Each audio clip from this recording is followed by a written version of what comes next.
Ewan ko kung iniisip nyo ba talaga yung inyong mga sinasabi. Ipinagmamalaki nyo yung sinabi ni Inday Sara Duterte na puro karahasan, puro dadanak ang dugo. Mas gusto nyo yung ganong usapan versus ang Pangulo open, no, sa pagkakaisa, sa kapayapaan. Ano ba naman yan? Ano gusto nyo sa bansa natin? Gulo-gulo na mga DDS? Ano gusto nyo? Parang North Korea na tayo? Kapag ka hindi pabor ang mga tao sa mga Duterte, dadanak ang dugo. Di ba, mga kababayan? Yun po ba, magandang ipagmalaki? Parang hindi ho. Nakakahiya po yun. No? Maging disente naman tayo. Maging disente tayo. Nakakahiya yung ipinagmamalaki ninyo na, oy, alin na si BP Sara, dadanak na ang dugo. Ano, puro patayan? Samantalang ito, ang Pangulo, kapayapaan ang gustong mangyari. Pag nagsisimba kayo, ano sinasabi ng pare? Kapayapaan para sa inyong lahat at sumayo rin. Di ba? Ano nangyari sa mga DDS? Laso na utak. Ano? O alisin ko na to mga boss chief amo sir. Ngayon, alisin ko to para hindi ako malito. Alisin natin si Attorney Claire Castro. Ngayon, naku, eto.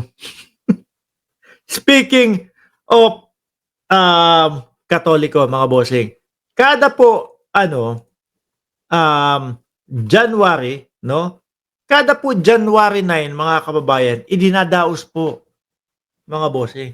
Idinadaos po ang kapistahan ng Poong Nazareno, mga kababayan. Ayan, ako ho, eto, sa kaliwa ka na, dito, ayan. Meron akong tato na Nazareno, mga bossing. Nung nandyan pa ho ako sa Tondo, mga kababayan, talagang pupunta kami. Simula po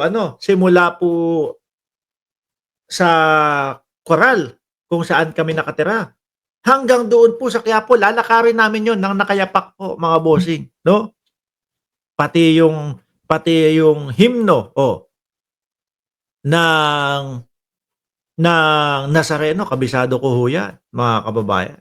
Namamanata ho ako, Nuestro Padre Jesus Nazareno. Kabisado ko ho yan, mga bossing. Ngayon po, ang mga Katoliko, ganyan. Meron kaming mga pinapanata, lalo na kapag kakapistahan po ng January 9. Kapistahan ng Jesus Poon Nazareno. Jesus, Padre Jesus Nazareno, mga bossing. Ngayon po, ang mga DDS, meron din ho, mga kababayan, hindi ho magpapatalo yan. Ayan na po. Yung kanila naman daw ho, nasa rehas. Kapistahan? Rehas? Yun daw ho ang sabi, mga bossing. Sino nandyan? Si dating Pangulong Duterte. Ano po? Itinayo, parang Nazareno din. Kapag ka naiuwi nyo si Roque, naku, paghawakin nyo ng kandila doon sa harapan, si Roque. Paghawakin nyo ng kandila si Roque doon sa harapan. Tapos si Morales. Di ba? Si Morales, iupo nyo. Yung kalbo, iupo nyo, isayaw-sayaw nyo din. Di ba, mga kababayan? Iba na. Ang isinasagala yung di umano na maraming namatay sa kanyang panunungkulan, mga bossing. Di ba? Sabi ni Jenny Ramos, high-tech ang katangahan, Boss Mark. Dito ako believe sa mga DDS. Eto, ayan, meron sila. Procession din, mga bossing. Ang dami sumama. Puro mga rider din. At wag kayo, mga kababayan. Kung meron tayong piyesta ng Nazareno, sila daw po mayroong piyesta ng Nazarehas. Ano ang anibersaryo nila? March 11, 2025. Bakit, Mark? Bakit March 11? Yun po ang araw nung naaresto ang dating Pangulong Duterte, no? At dinala doon sa The Hague. Di ba? At kala ko, eto mga bossing, si Buloyski yan, sila Buloyski, si dating Pangulong Duterte, sino pa ang mga humamak kay De Lima? Sila Bato de la Rosa.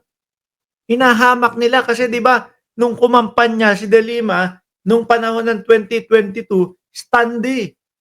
Ayan. Oh, na late lang siguro yung kay Bato de la Rosa, mga bossing. Nauna si dating Pangulong Duterte. Yung kay De Lima, at least after ng 7 years, alam niya na, laya siya. Di po ba? Ang problema, doon sa poong nasa rehas. Hindi alam kung kailan lalaya. Sinasabi na 8 taon na aabutin yung hearing o yung paglilitis sa kanya sa ICC. Biruin nyo, 8 taon, ano? Haba nun. Tapos saka mo palang malalaman, doon mo palang malalaman kung acquitted ka o hindi. Kapag ka ikaw ay guilty, nako, stay ka na dun. Pag ikaw ay acquitted, saka ka uuwi. Kaya lang, 88 anyos, hindi na masyadong kumbaga, masyadong mahaba. Kaya yung lagi ko sinasabi, ewan ko, kung ba't hindi nila request sa ICC. Ang request nyo, speedy trial, mabilisan, no? Ang i-request nyo, no, kung talagang mahal nyo si dating Pangulong Duterte, request nyo, tatlong hearing, pagsamasamahin sa isa.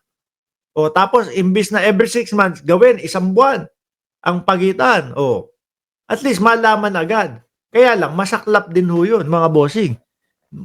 Pagka ang hatol ay guilty, nalaman agad nila na guilty ang dating Pangulong Duterte. Alam na nila, wala na, hindi na makakauwi. Sabi ni Glenn Rosales, acquitted sa garapon, si Digong. Ngayon, sino-sino na ho, mga kababayan? Nangampanya si Kibuloy, standing na lang din po, di ba? Emma Palabay, Adela Brasos, at Inamo TV. Sa madaling salita, karma ang tawag dyan. Catalina Dumangon, di ba? At ito pa, hindi lang ho yung mga DDS. Pati syempre si Robin Padilla, kailangan may entry dyan. Kailangan may entry dyan. Di ba? Pinuhin mo, sa ibang bansa. Sa Netherlands, naggagaganyan.